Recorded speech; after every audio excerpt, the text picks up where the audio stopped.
বগুড়ার ডাকবাড়ি এলাকায় নীলসাগর এক্সপ্রেসের 9টি বগি লাইনচ্যুত হয়েছে, শতাধিক আহত হয়েছেন। ঢাকা থেকে যাত্রী নিয়ে চিলাহাটি যাচ্ছিল নীলসাগর এক্সপ্রেস ট্রেনটি। দুপুরের দিকে ডাকবাড়ি এলাকায় পৌঁছালে 9টি বগি লাইনচ্যুত হয়। এ সময় ট্রেনের বেশ কিছু যাত্রী আহত হন। দুর্ঘটনার পরপরই উদ্ধার তৎপরতা শুরু করে স্থানীয়রা। খবর পেয়ে উদ্ধার কাজে যোগ দেয় রেলওয়ে কর্তৃপক্ষ এবং ফায়ার সার্ভিস। আহতদের পার্শ্ববর্তী হাসপাতালে ভর্তি করা হয়েছে। এদিকে ট্রেন দুর্ঘটনার কারণে উত্তরবঙ্গের সাথে সারা দেশের রেল যোগাযোগ বন্ধ রয়েছে।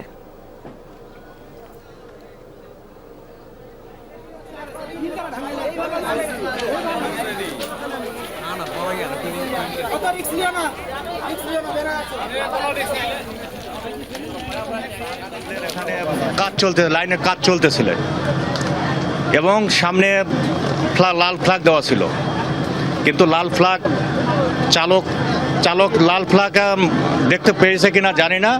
ট্রেন দ্রুত গতিতে আসার ফলে এই ঘটনাটা ঘটে। আমাদের 4টা ইউনিট মিলে যে আমাদের রেস্কিউ কার্যক্রম পরিচালনা করেছি, সেখানে আমরা টোটাল 47 জন ভিকটিমকে হসপিটালাইজ করতে সক্ষম হয়েছি। ফার্স্ট এডের কার্যক্রমগুলো চলছে, পরবর্তী চিকিৎসা কার্যক্রম চলছে আর কি। এছাড়াও আমাদের সার্চিং কার্যক্রম চলছে, আমরা প্রত্যেকটা বগি তল্লাশি করছি। আমরা এই বিষয়ে বিস্তারিত জানতে ঘটনাস্থলে যাচ্ছি। সহকর্মী শফিক ছোটন আছেন সেখানে।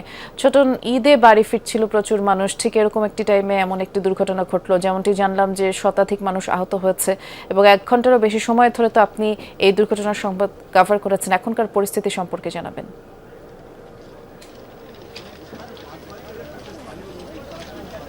বৃষ্টি, এখন পর্যন্ত রেলওয়ে কর্তৃপক্ষের কাউকে আমরা পাইনি, তবে উদ্ধারকারী যে টিমগুলো কাজ করেছে, অর্থাৎ নওগাঁ এবং বগুড়ার বিভিন্ন পুলিশ স্টেশনের পুলিশ সদস্যরা এসেছেন এবং একই সাথে ফায়ার সার্ভিসের কর্মীরা এসেছেন। তারা যেটি বলেছেন যে এখন পর্যন্ত তারা মোট 47 জনের আহত হওয়ার খবর নিশ্চিত করছেন এবং এখন পর্যন্ত এই ট্রেনের উদ্ধার করার জন্য যে কোনো উদ্ধারকারী টিম তারা কিন্তু এখনো এসে পৌঁছননি।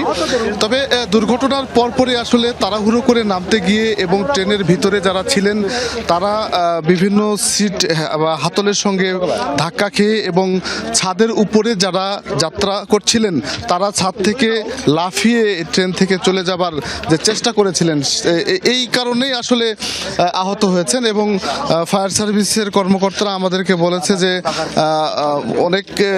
অনেক যাত্রী আসলে হাতে, মাথায় এবং শরীরের বিভিন্ন জায়গায় আঘাতপ্রাপ্ত হয়েছে। তবে তারা কিন্তু আমাদেরকে কোনো নিহত হওয়ার খবর নিশ্চিত করেননি। যেটি হচ্ছে যে ঈদ যাত্রায় একটি বড় ভোগান্তিতে পড়লো উত্তরাঞ্চলের যাত্রীরা এবং সেটি কখন নাগাদ আবারও স্বাভাবিক হবে এই লাইনের চলাচল, ট্রেন চলাচল, সেটি নিশ্চিত করে বলা যাচ্ছে না। এখন বলা যাচ্ছে না নিশ্চিত করে। আমরা শুনছিলাম আপনার মাধ্যমে। ধন্যবাদ ছোটন আপনাকে।